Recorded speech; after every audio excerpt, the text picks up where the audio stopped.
በኢትዮጵያ የኦርቶዶክስ ተዋሕዶ ቤተክርስቲያን አማኞች ግድያና ሁለንተናዊ ግፍ ለምን ሊቆም እንደማይችል ጠቃሚ መረጃዎች።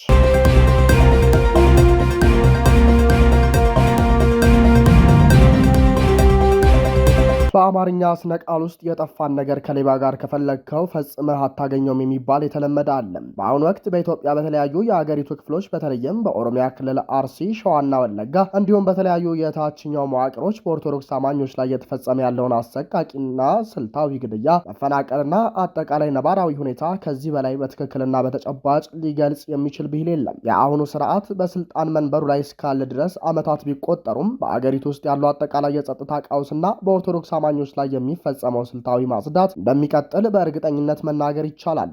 ይህን የጨለምተኝነት ወይም ክፉን የመመኘት ውጤት ሳይሆን መሬት ላይ የሚታዩ ፖለቲካዊ፣ መዋቅራዊና ማህበራዊ እውነታ በምክንያታዊነት የመተንተን ጉዳይ ነው። ሺህ ጊዜ ተደጋግሞ ቢከሰትም የማያባራው የሰቆቃ እውነታ ልክ የዛሬ 10 ዓመታት በተመሳሳይ ለአንድ ሳምንት ያህል እንደ ማህበረሰብ አልቅሰን እንደምናልፈው ጥርጥር የለውም።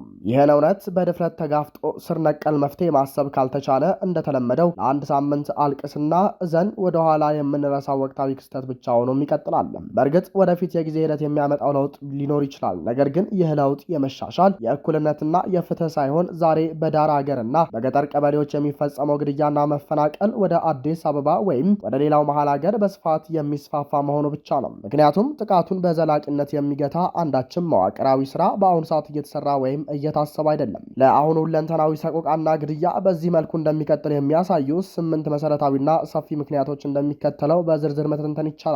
የመጀመሪያው የመንግስት ርዕዮተ ዓለም መነጽርና ታሪካዊ መስተጋብር። የመጀመሪያውና መሰረታዊ ምክንያት አሁን ያለው የፖለቲካ ስርዓትና በስልጣን ላይ ያሉ ከፍተኛ አመራሮች የኦርቶዶክስ ቤተክርስቲያንን ታሪካዊ ሚና፣ አስተዋጽኦና ምዕመናንን የሚያዩበት የርዕዮተ ዓለም መነጽር ነው። የአሁኑ መንግስት ድህነትን፣ ኋላ ቀርነትንና የትናንት ታሪክን ተያያዥ አድርጎ በሚስለው ትረካ ውስጥ የኦርቶዶክስ ቤተክርስቲያንን እንደ ዋና ተዋናይ አድርጎ ይፈርጃል። ችግርን፣ ድህነትንና ማንኛውም ከኋላ ቀር ጋር የተያያዘ ነው ብሎ የሚያስበውን ሁሉ ቢቻል በአንድ ጊዜ ካልሆነም በጊዜያት ሂደት እንዲጠፋና እንዲከስም ይፈልጋል። ለዚህም ደግሞ የኦርቶዶክስ ቤተክርስቲያንን እንደ ድህነት ዘበኛ ስለሚቆጥር እንደ ትልቅ እንቅፋት ያያታል። ይህ አስተሳሰብ በይስሙላ የሚነገር ሳይሆን ጠቅላይ ሚኒስትሩ ራሳቸው በጻፉት መደመር መጽሐፍ ላይ በግልጽ ተቀምጦ ይገኛል። በመጽሐፍ ውስጥ ለአገር እድገትና ለብልጽግና አስተሳሰብ የሚመቸው የፕሮቴስታንት የሥራ ስነ ምግባር እንደሆነና የኦርቶዶክስ አስተሳሰብ ግን ከዚህ ጋር እንደማይገጥም ስልታዊ በሆነ መንገድ ተቀምጧል።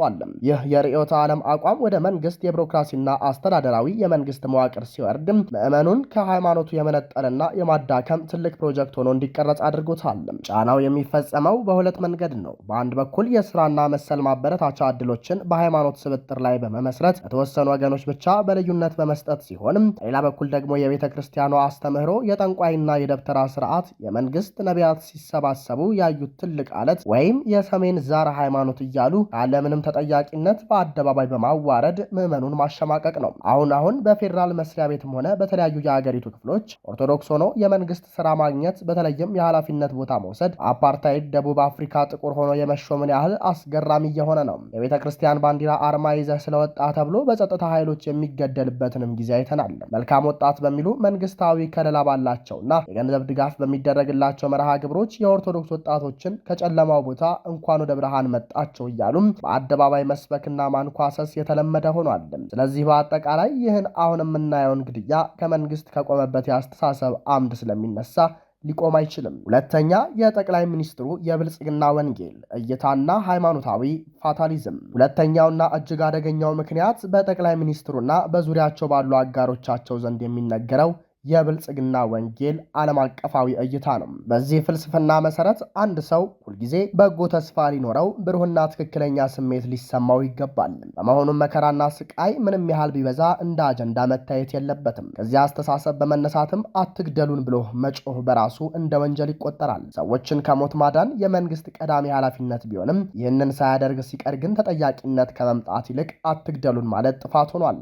በዚህ የተዛባ እይታ ምክንያት በሀገሪቱ ውስጥ የሚከሰቱ ማናቸውም አይነት እልቂቶችና ሰቆቃዎች ላይ እንደሌሉ ተደርገው ይቆጠራሉ ወይም በፈጣሪ የተፈቀዱና የተወሰኑ ተደርገው ይታለፋሉ። ጠቅላይ ሚኒስትር አብይ ይህንን አቋማቸው በአደባባይ ለመናገር አፍረው አያውቁም። በብዙ መድረኮች ላይ በረሃብ ሆዳቸው ባዶ ሆኖ የሚያድሩ ምስኪን ኢትዮጵያውያንን ሳይቀር አይናቸው የታወረ የምናደርገውን ተአምራዊ ኢትዮጵያን ብልጽግና ማየት የተሳናቸው እያሉ በይፋ ከሰዋል።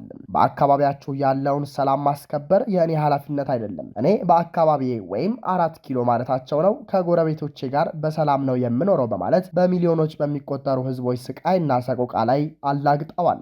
ይህ ማለት በሚሊዮን የሚቆጠሩ ንጹሃን ኦርቶዶክሳውያንና ሌሎች ዜጎች ቢያልቁም በመንግስት ዘንድ አንዳችም የሐዘኔታ የጭንቀት ወይም የጸጸት ስሜት አይፈጥሩም። ይህን አሰቃቂ እውነታ ይበልጥ አደገኛ የሚያደርገው የውስጥ ሃይማኖታዊ አተረጓጎማቸው ነው። በጥንታዊው የብሉይ ኪዳን መጽሐፍ ትረካዎች ውስጥ ያሉትን ሐሳቦች በተዛባ መንገድ በመውሰድ አሁን የምናየውን መከራና ስቃይ አገሪቱ ለዘመናት ያከማቸችውን የጋራ ኃጢአት ለማንጻት የሚደረግ ሂደት ወይም ስርዓት አድርገው ይረዱታል። የፈጣሪ ምህረት የሚመጣው በደም ነው የሚል እጅግ አደገኛና ጨካኝ ሃይማኖታዊ እምነት ስላላቸው በደልና ግድያው ሲፈጸም እንደ ተፈጥሯዊ የጽዳት ሂደት ስለሚቆጥሩት ጥቃቱን ለማስቆም አንዳችም ፖለቲካዊ ፍላጎት የላቸውም። በሶስተኝነት ደረጃ የተጠያቂነት አለመኖርና የውስጥ ሰዎችን በመጠቀም የሚደረግ የገጽታ ግንባታ ነው። ሶስተኛው ምክንያት በቤተ ክርስቲያኗና በምዕመኑ ላይ በደል፣ ግድያና ስቃይ በሚፈጽሙ አካላት ላይ መንግስት ተጠያቂነትን የማስፈን ፍላጎት የሌለው መሆኑ ነው። ከላይ እንደተገለጸው መንግስት በፖሊሲ ደረጃ የኦርቶዶክስ ቤተ ክርስቲያንን የብልጽግና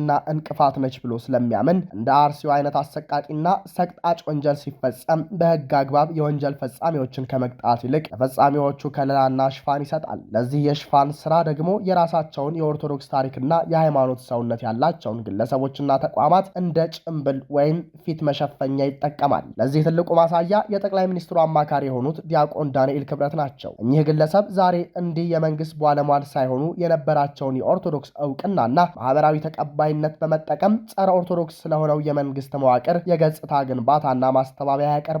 በክርስቲያኖች ላይ የሚፈጸመውን ስልታዊ ግድያ በጽንፈኞች የተደራጀና ከውጭ የመጣ አጀንዳ አድርጎ በማቅረብ የመንግስትን ቀጥተኛ መዋቅራዊ እጅ ይሸፍናሉ። አሁን የታየው ውድቀት በሙሉ ዳንኤል ክብረት ያለፈው በህወሓት የሚመራው መንግስት የተተከለው የመርዝ ዛፍ ፍሬ እያሉ ያስተባብላሉ። ነገር ግን ጠቅላይ ሚኒስትሩም ሆኑ አብዛኞቹ የካቢኔ አባላቱ ራሳቸው የዚያው ስርዓት ውጤት አራማጅና ፈጻሚዎች የነበሩ መሆናቸው የትላንት ትዝታ ለሆነው መከረኛው ህዝብ ከንቀትና ምን ታመጣላችሁ እብሪት የበለጠ መልእክት አይሰጠውም። በአራተኝነት ደረጃ የሃይማኖት መሪዎች ማዳከም፣ መጥለፍና መተካት ነው። አራተኛው ምክንያት ለኦርቶዶክስ ሃይማኖት ህዝቡን በአባታዊ አንድነት አድርገው ለማንቀሳቀስ መብቱን ለማስከበርና ድምፅ ለመሆን የሚችሉም ብቁ መሪዎች እንዳይኖሩ ሆን ተብሎ የተሰራው የውስጥ ማዳከም ስራ ነው። በአሁኑ ሰዓት ቅዱስ ሲኖዶስም ሆነ ሌሎች የሃይማኖት አባቶች ምዕመኑን እረኛ የሌለው መንጋ አድርገውታል። እንደ ድሮ ለህዝብና ለሃይማኖቴ እውነት ፊት ለፊት ቆሞ የሚጋፈጥ መሪ ማግኘት አስቸጋሪ የሆነው መንግስት በሃይማኖት አባቶች ላይ የሚያደርገው የተራቀቀ ጥቅም ስጋዊ ማስፈራሪያና የመጥለፍ ስትራቴጂ ነው። እዚህ ላይ ከ2 ዓመት በፊት በ2015 ዓ.ም ህገወጥ የኦሮሚያ ሲኖዶስ ለመመስረት የተሞከረበትና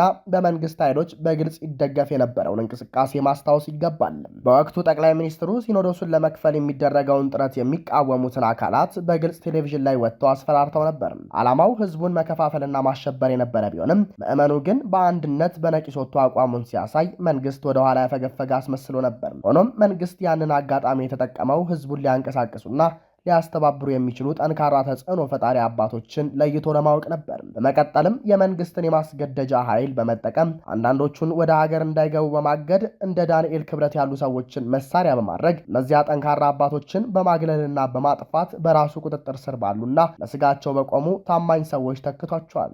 ይህም ተቋሙን መሪ አልባ የማድረግና በዚህም መንጋውን አንድ በአንድ ከሃይማኖቱ የመነጠል ተኩላዊ ፕሮጀክት አካል ነው። ቤተክርስቲያንን እንደ ስልጣንና ፖለቲካ ስጋት መቁጠር በአምስተኝነት ደረጃ የምናየው ነው። ይህ ደግሞ አምስተኛው ምክንያት መንግስት የኢትዮጵያ ኦርቶዶክስ ተዋሕዶ ቤተክርስቲያንን ሰፊ የህዝብ መሰረትና ታሪካዊ አንድነትን የመጠበቅ አቅም ለስልጣኔ ዋነኛ ስጋት ናት ብሎ ማመኑ ነው። ቤተክርስቲያኗ በሚሊዮኖች የሚቆጠሩ ምዕመናንን በአንድ ሀገራዊና ሃይማኖታዊ ጥላ ስር ማሰባሰብ መቻሏ የራሱን ከፋፋይ የብሔር ፖለቲካ ለማስቀጠል የሚፈልገው ገዢ አካል እንደ ትልቅ አደጋ ይታያል። ህዝቡን በዘርና በጎሳ ከፋፍሎ ለመግዛት ይህን አገራዊ ትስስር የያዘውን ተቋም ማዳከም፣ ምዕመኑን ማሸበርና በነዋሪቱ ላይ ዋስትና ማሳጣት የመንግስት ስውር ስትራቴጂ በመሆኑም ግድያው እንዲቀጥል ይደረጋል። መንግስት ቤተ ክርስቲያኗን የቀድሞ ስርዓት ናፋቂ ወይም ለብሔር መብት እድገት እንቅፋት አድርጎ በመሳል የራሱን የስልጣን ዕድሜ ለማራዘም ሲል የጥላቻ ፖለቲካ መጋቢ ያደርጋታል። በስድስተኛ ደረጃ የህዝብ ስብጥር ለውጥና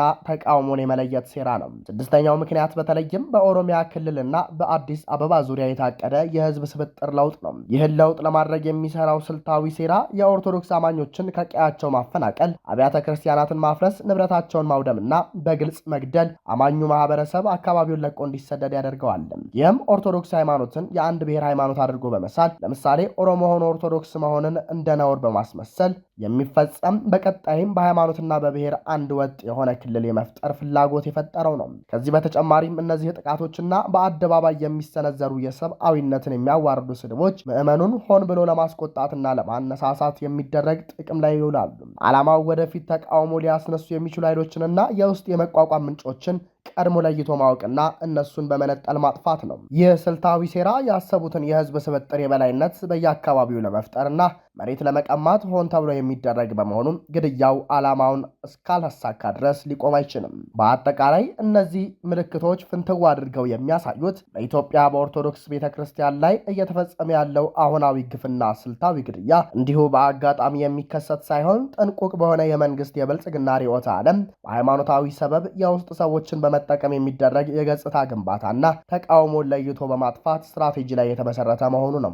በደሉን የሚፈጽመውና ለፈጻሚዎቹ ከለላ የሚሰጠው ኃይል ራሱ በመንግስት መዋቅር ውስጥ ተሸሽጎ እስካለ ድረስ ከዚሁ ስርዓት ፍትህና ሰላምን ማስጠበቅ ፍጹም የማይቻል ነው። ስለዚህ መፍትሄው በመንግስት ወጥመድ በታጠቀ ግጭት ውስጥ ሳይገቡ መላው ምዕመን፣ የጸጥታ ኃይሎችና የተቋም መዋቅሮች በአንድነት ቆመው በሰላማዊ ስልታዊና በተቀናጀ የህዝብ እምቢተኝነት መብታቸውንና የቤተ ክርስቲያናቸውን ህልውና ማስከበር ብቻ ነው። ህዝባዊ እምቢተኝነትን በአግባቡ መምራት የሚችል ኃይል የትጥቅ ትግል ላድርግ ቢል እንኳን ጠንካራ ተቋማዊ ቁመናና የሚያስችል አቅም ይፈጥርለታል በማለት በዶክተር ተመስገን አለሙ የተጻፈውን መሰረት ሚዲያ አስነብቦናል።